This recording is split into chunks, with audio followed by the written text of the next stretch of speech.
Olá, tudo bem? Você se acha criativo o suficiente para sempre se superar nos negócios ou na carreira? Pois é, hoje no CRA Entrevista vamos receber Sidney Oliveira para falar sobre criatividade na era da reaprendizagem.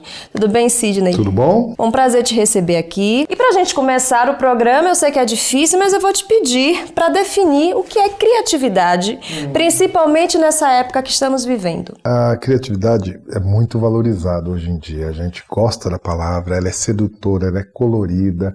A gente até estigmatiza a palavra criatividade, dizendo que é tudo que é novo, tudo que é inusitado, tudo que é brilhante, tudo que é divertido. Não é bem assim.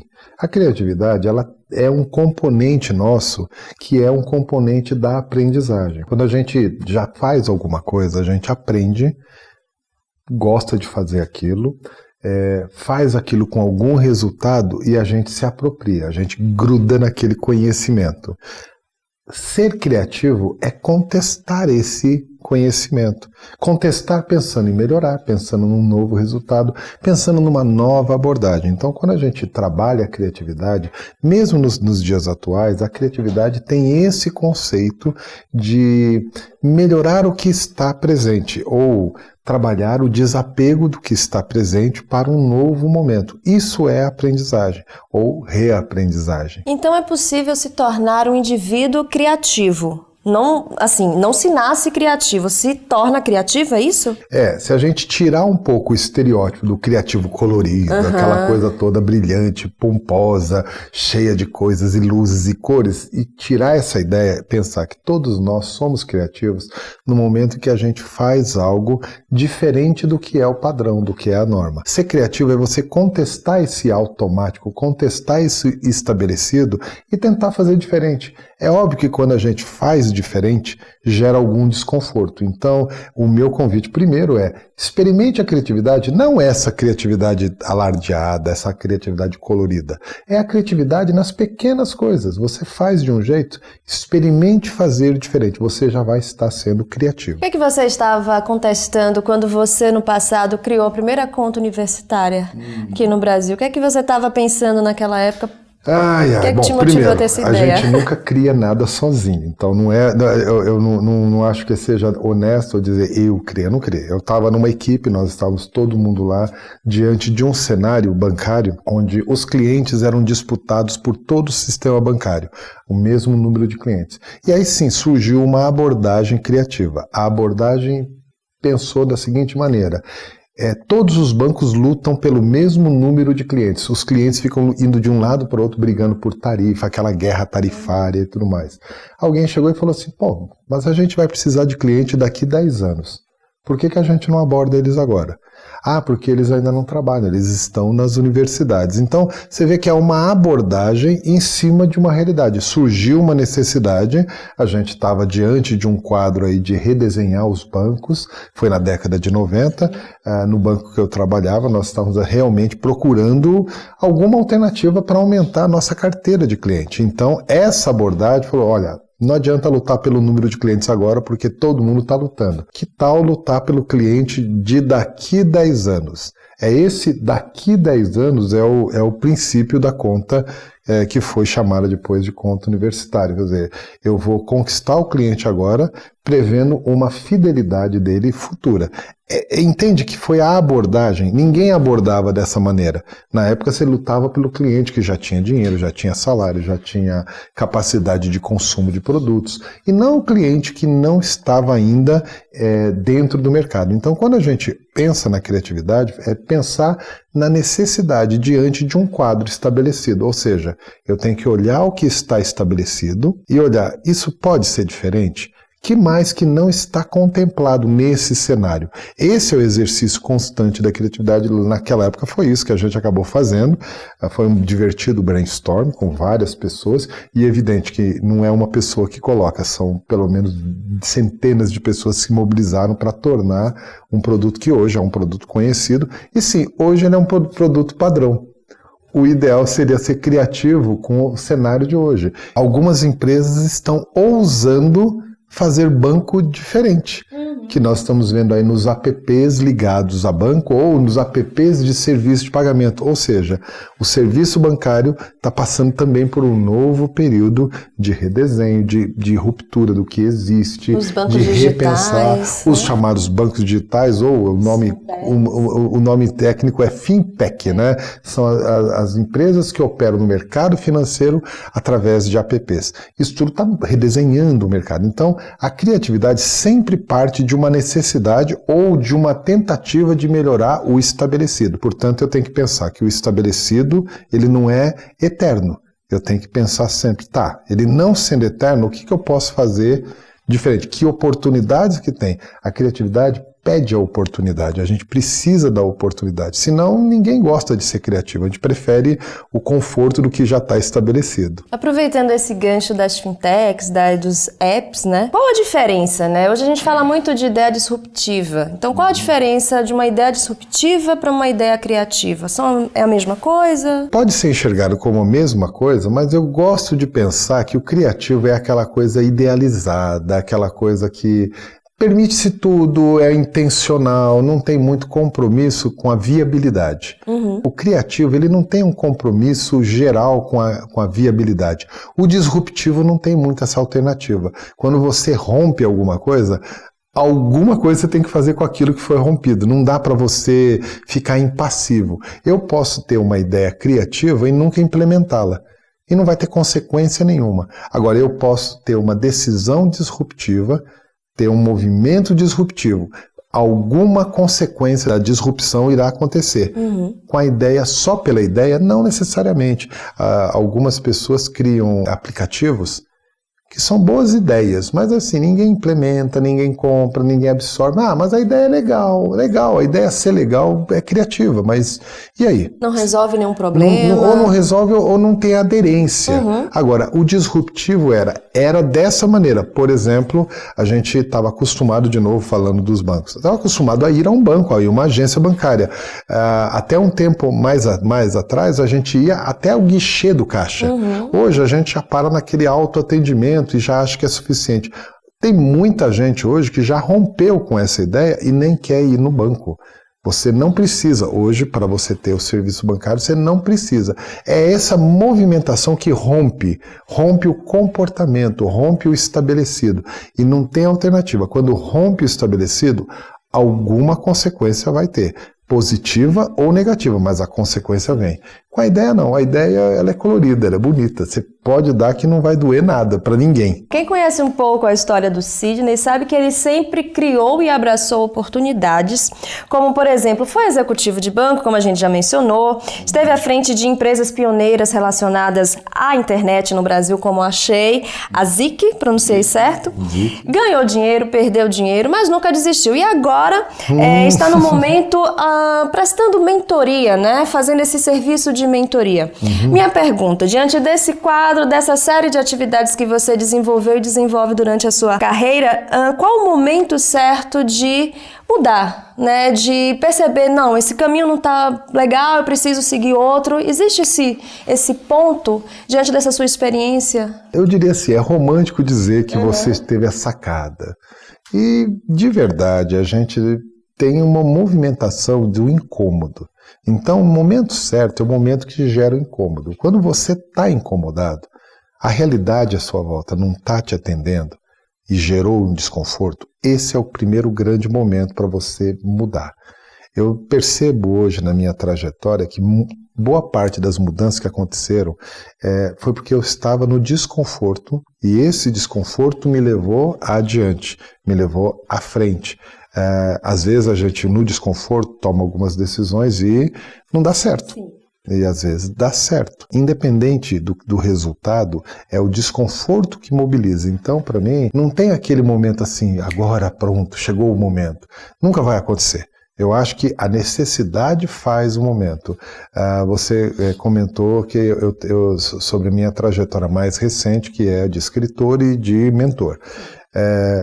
Pela minha trajetória, isso é muito bonito de falar, mas tem um fato primordial. Eu estive em banco, assumi posições executivas muito cedo, muito precoce, surgiu a internet, eu decidi criar o que hoje chama startup, na época não era esse nome não, mas decidi criar um site, peguei a primeira onda da internet, então foi uma oportunidade, e sim, eu tive bons momentos a partir dessa primeira onda, e em algum momento eu esqueci que a gente é vulnerável, e eu achei que eu era a pessoa que tinha só acertado.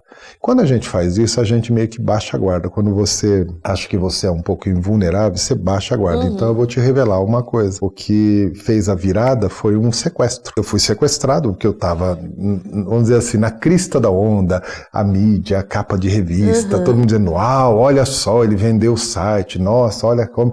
Bonito, tudo isso aí é muito legal, só que a gente baixa a guarda e esquece. Eu baixei a guarda, não tomei cuidado, fui sequestrado.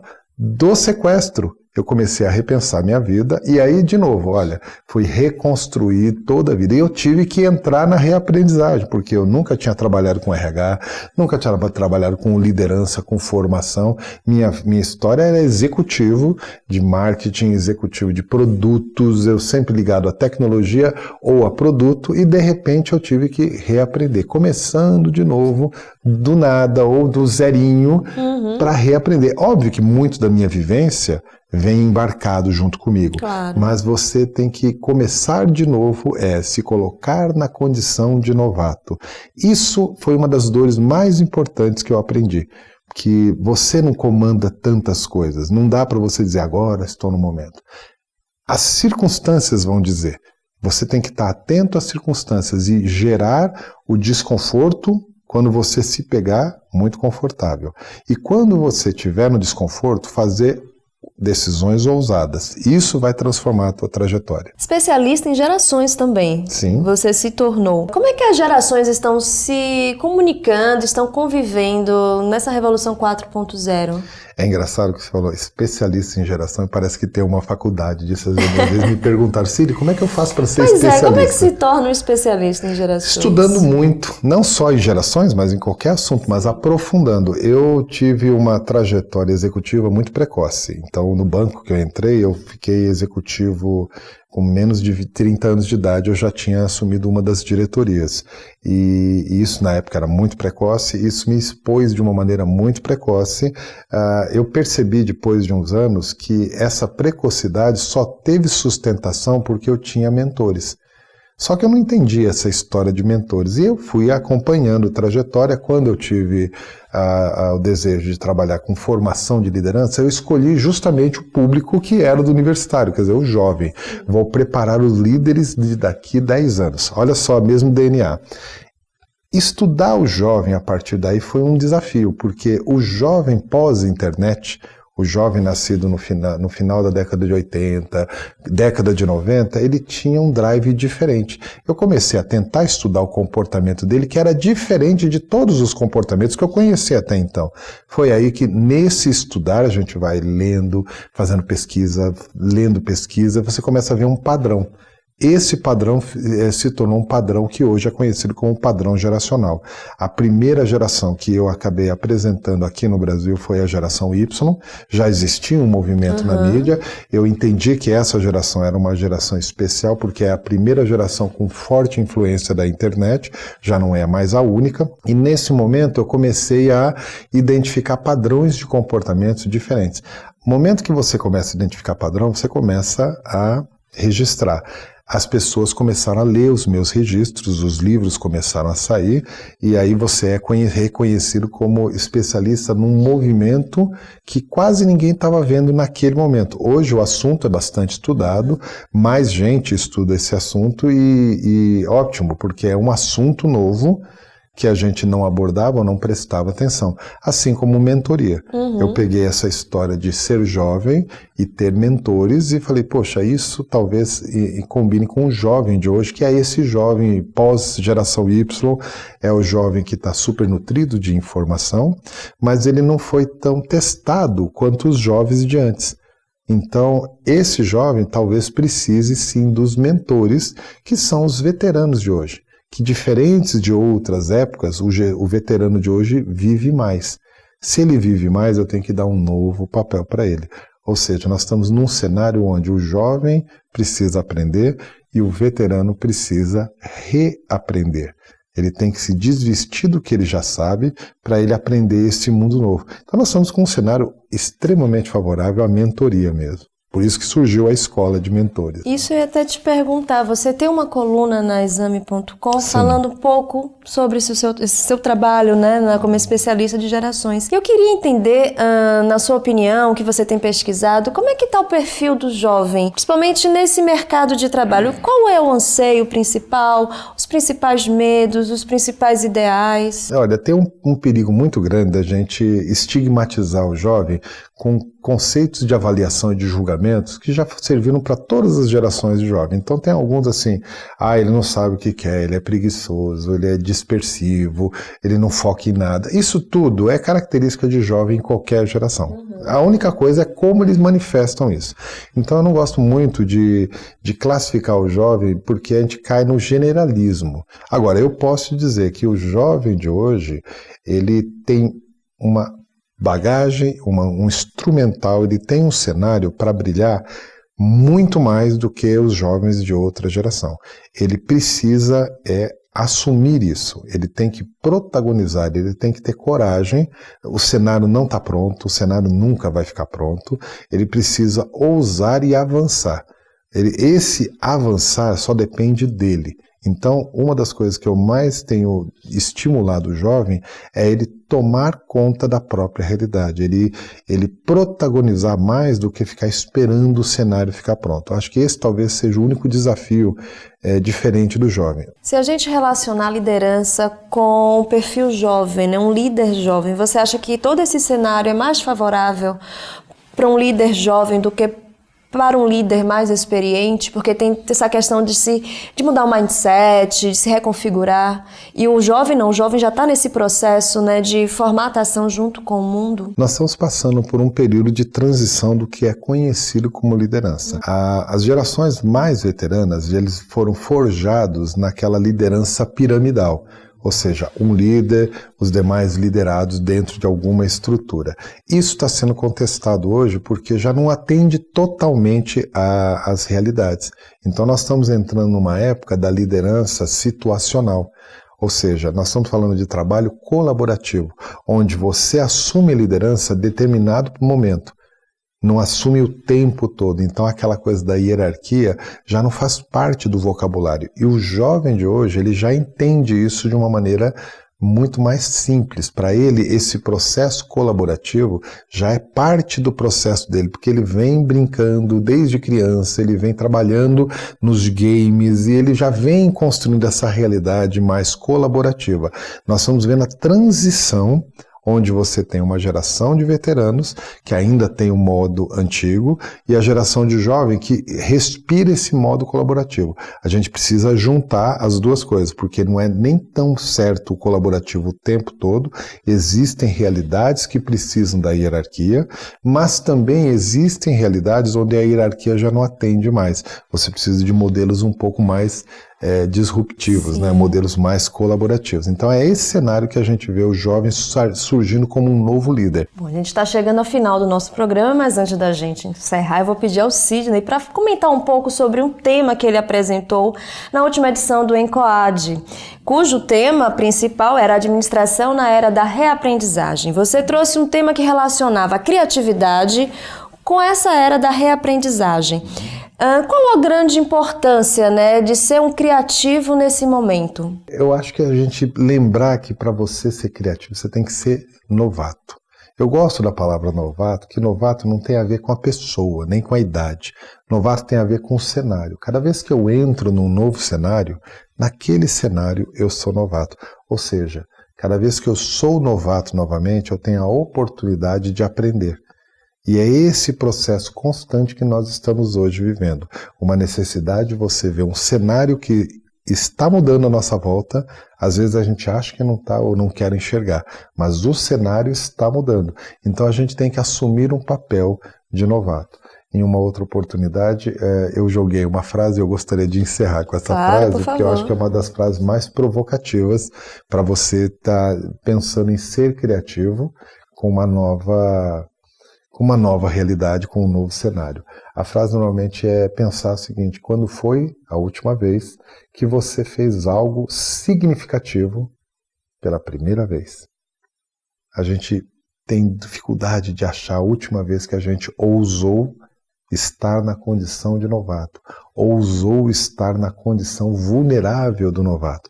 Só que essa é a grande essência. Quanto mais eu esteve nessa condição, mais eu continuo aprendendo. E quanto mais eu aprendo, mais eu continuo gerando valor. Bom, com essa questão, com essa provocação, a gente encerra essa edição do CRA Entrevista. Mais uma vez, Sidney, muito obrigada por participar do nosso programa. Obrigado pelo privilégio. Olha, boa sorte para vocês sendo novatos nesse mundo em transformação. E obrigada a você também que ficou conosco em mais uma edição do CRA Entrevista.